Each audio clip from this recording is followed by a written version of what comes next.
Good morning. How are you? Well, the rains have come, so it's wet here.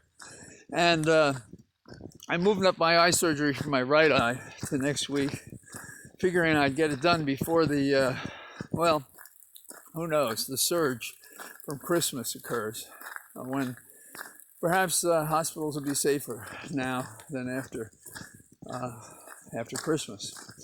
On the Hill, it's really a sad place. Less than a third of what the House proposed to deal with the pandemic in May is likely to be approved. $900 billion instead of fractions of $2 to $3 trillion. And that's a shame and a disgrace, because since the summer we've had people suffering. They're going hungry, homeless, unemployed. Small businesses are suffering and closing. We're talking about a lot of people on Main Street. And then there are governments that really need the funds to keep going.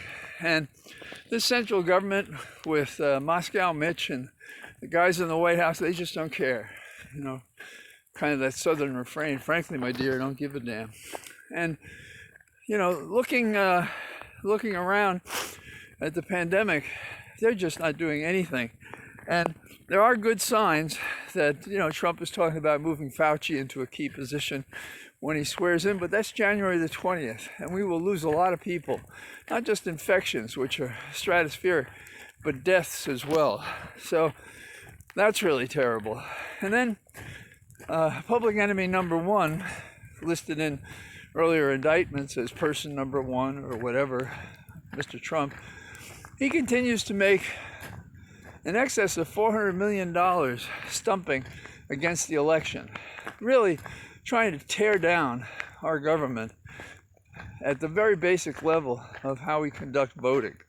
And so this is just not acceptable, but that's what we're dealing with.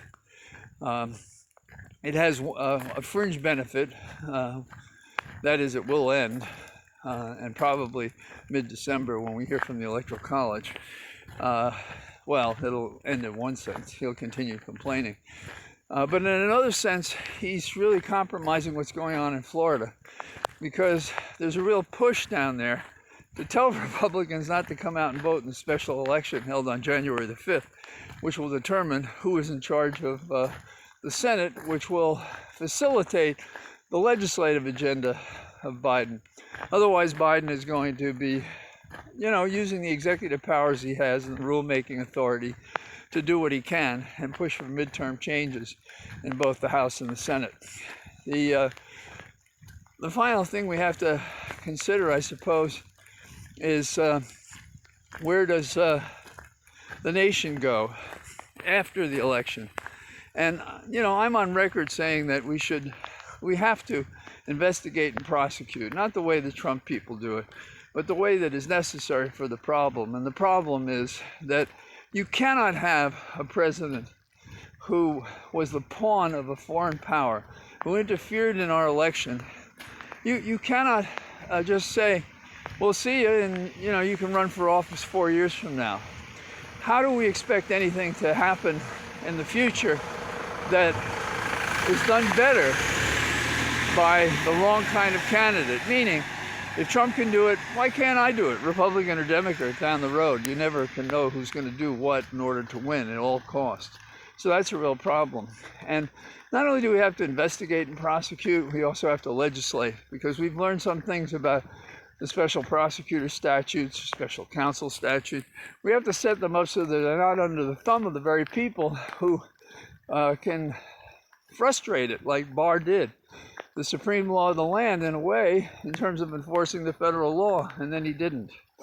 Well, I don't know. If you can get out in the rain, do, because it's very robust. And I'll talk to you again tomorrow. Bye-bye.